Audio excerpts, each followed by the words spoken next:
Now, I bet people are looking at the title and saying, what the hell is he talking about? What does he mean? He is wrong. He is going crazy. But no, look, I'm very neutral. I'm trying to look at things from both sides. When you look at the Bloodline on TV, and when you look at Kenny Omega's stable, how can you deny the fact that they look very similar?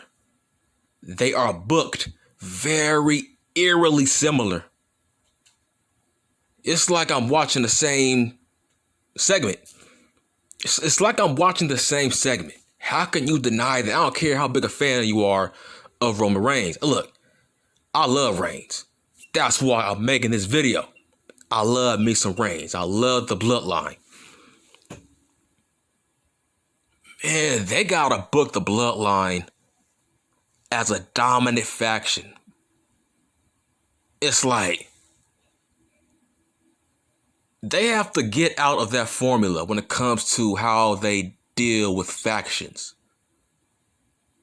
They have been treating factions like this ever since the WCW invasion. When the NWO finally came to the WWF. I'm going to take it back, way back. Didn't you notice Hogan was booked strong? Hogan was the leader. But Hall and Nash felt like lackeys. In WCW, they didn't feel that way. Hall and Nash felt like Hogan's muscle. They weren't lackeys. They felt like equals to him. Especially when they first formed the NWO. They were terrorizing WCW.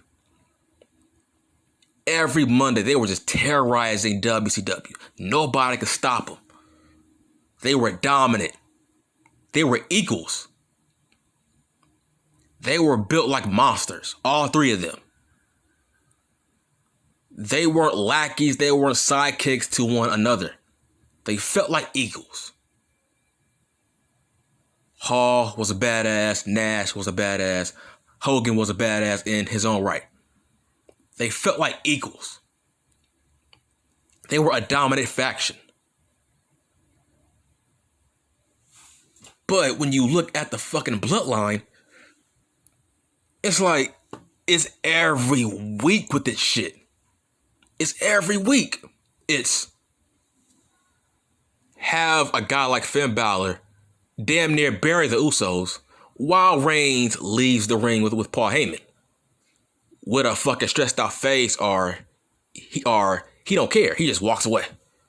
While the Usos get embarrassed by one man and get embarrassed and get their ass whooped.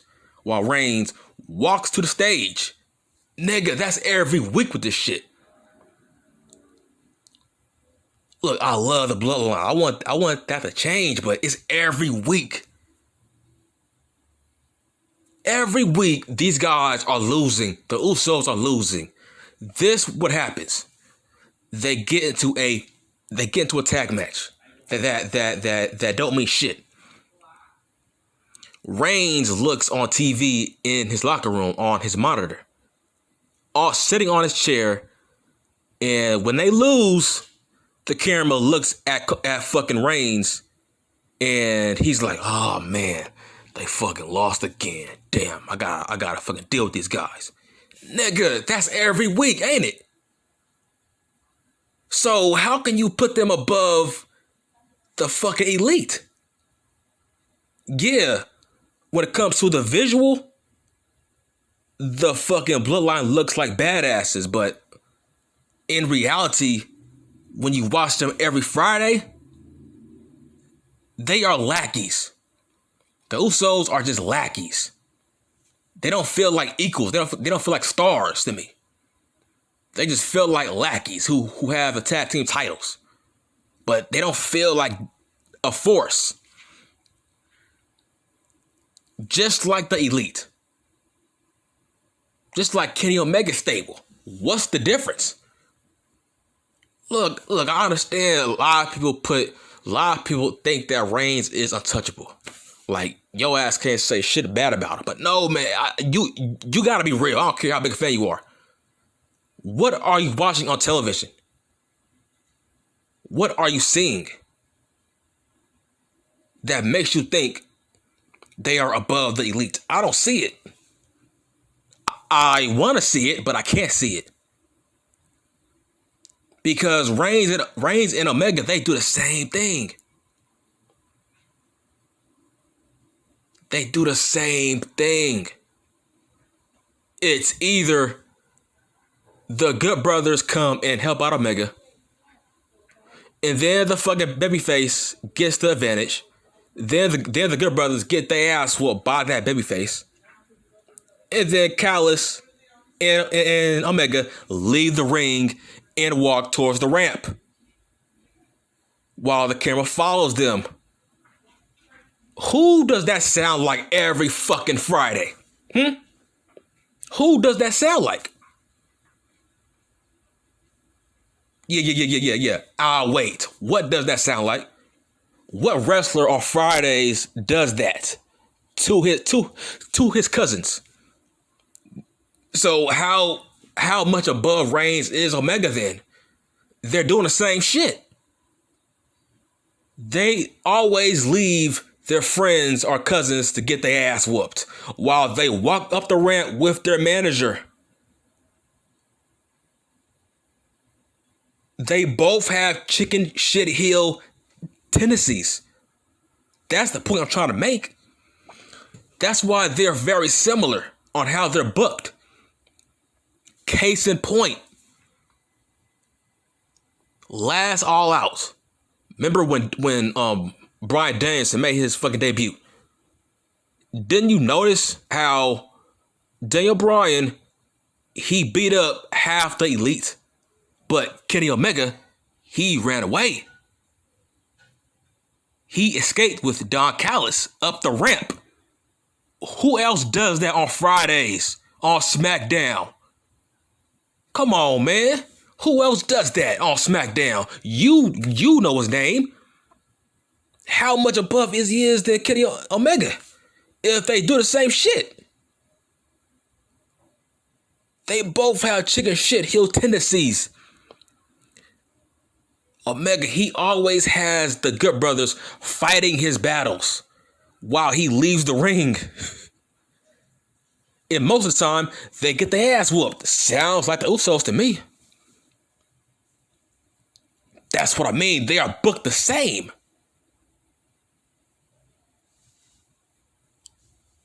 Like, have the Usos, have them look like lackeys.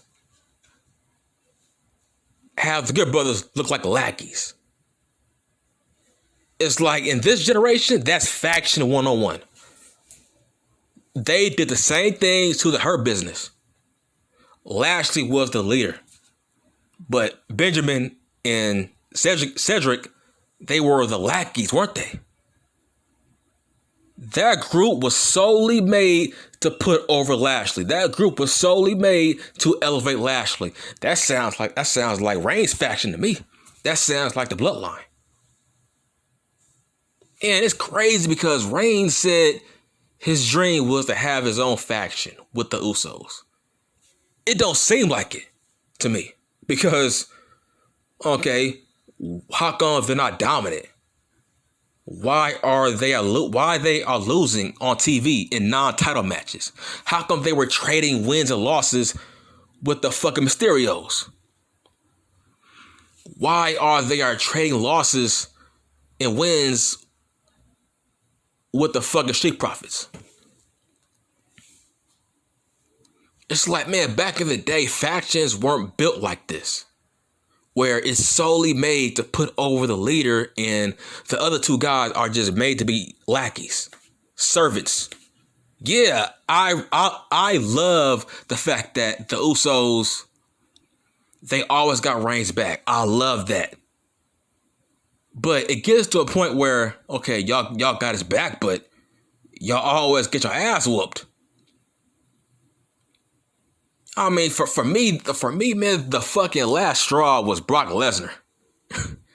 just fucking tearing those guys up last Friday.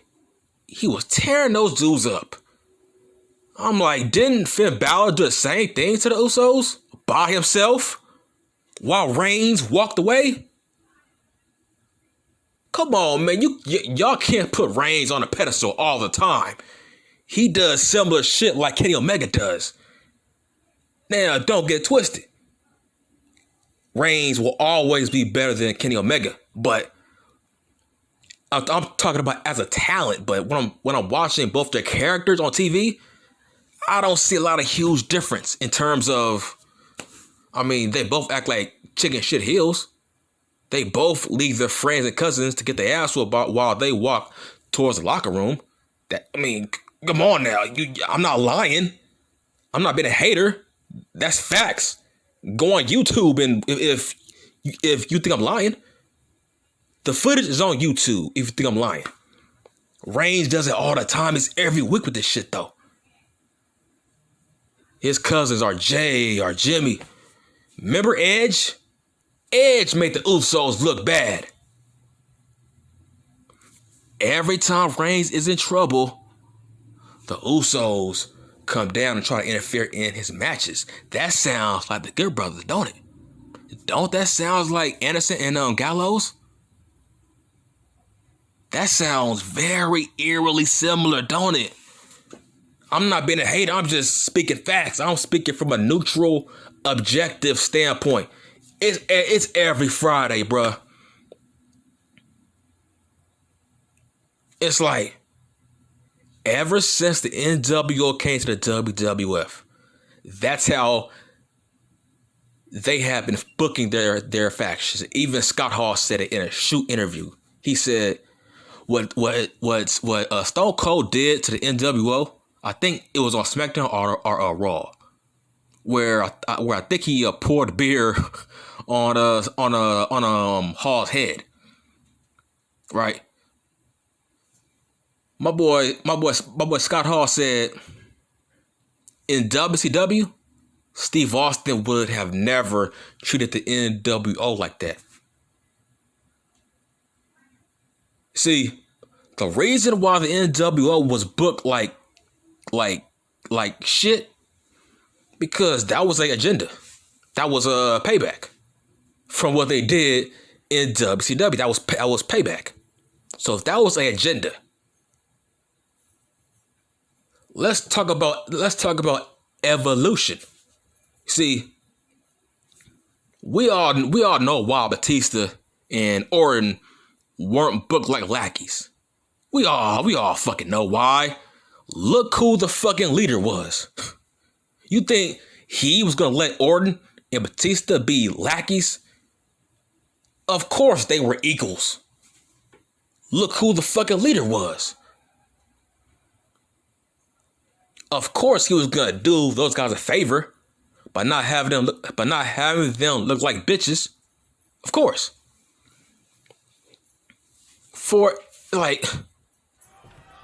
Let's talk about Randy Orton's faction. What's it called? I think it's called Legacy. Ted DiBiase and Cody Rhodes were lackeys, weren't they? Let's talk about Seth Rollins' faction with Buddy Murphy and Austin Theory. Weren't they lackeys for Seth Rollins? That's all they do. The leader has to be booked strong, and his two other guys gotta be built like jokes. Because it's about the leader being the top guy. It's about the leader looking good and elevated. It's rarely about all three guys. That's why I think the Bloodline is extremely overrated, even though I love them. I want them to be great, but it's like, your tag team champions can't be losing on television in dumbass matches. That don't mean shit. It's like those guys should be terrorizing SmackDown. That's what I'm saying. They are very similar to the Elite. I don't see a huge difference. Let's talk about the club. Remember the club with the Good Brothers with AJ Styles. Sounds fucking familiar to me. Fucking AJ was the leader, right? While the Good Brothers were jobbers. They were lackeys. They were built like jokes. All they were good for was watching AJ's back. And guess what? Look what they doing in AEW. All they're doing is having Kenny's back now. What's the difference? So I feel like every faction in this era is just flawed.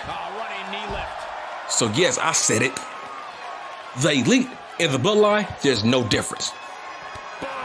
There's just no difference. Only difference is, at least the Bloodline look like badasses, but only than that, they are the same to me. Look at this. I mean, Don Callis, Paul Heyman. I mean, I don't see a huge difference here. I mean, come on, I don't see a huge difference. And people want to talk about sometimes Don Callis and Omega. They give off sometimes they give off homoerotic vibes, right? People say that all the time, like they give off homoerotic vibes. But okay, let's be neutral. Okay, let's be neutral right now. I mean, to me, this Paul Heyman and Reigns and Brock storyline, it feels very homoerotic to me. Come on, man, you can't deny that. I mean, look, I love Brock, but when he said, "Why didn't you tell Reigns that I was gonna be at SummerSlam?" That felt like a chick that was still in love, man. I'm sorry. It felt like a chick that was still in love. It's getting weird how Reigns is acting around Heyman. It's getting weird how Heyman is acting ever since Brock came back. It just feels weird. It feels like Brock is jealous that Heyman is with another guy. Come on, man. It feels that their storyline is getting very homoerotic to me. Let's be honest. They are fighting over a man. They are fighting over a man's affections. Let's just be real. They are fighting over a man's affections. To me, it's getting very homoerotic to me.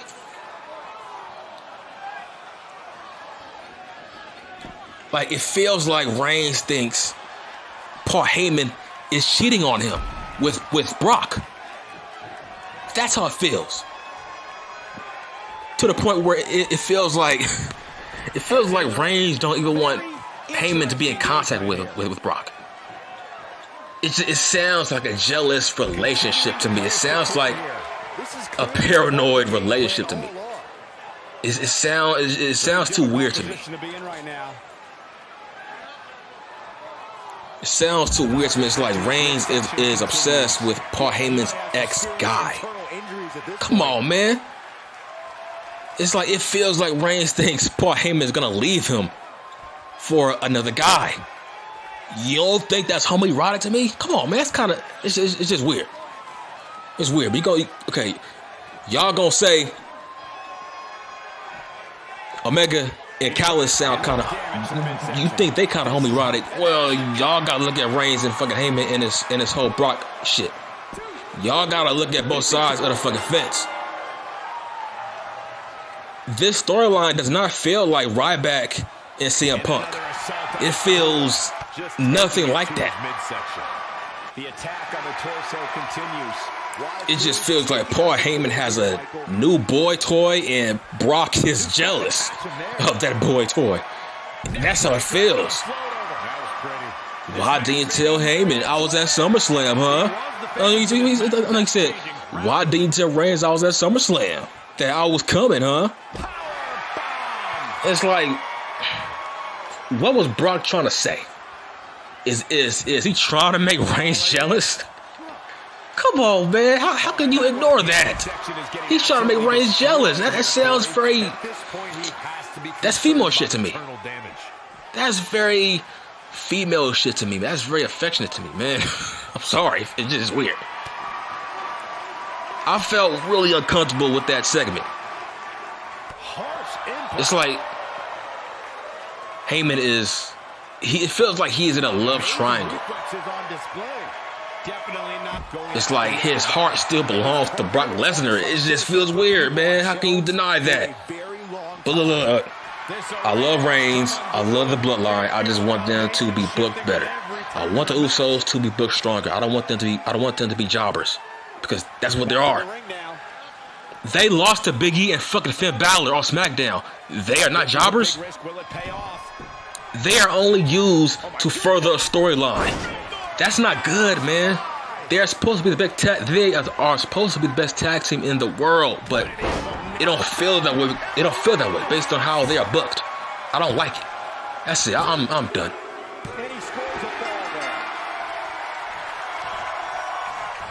Great agility there.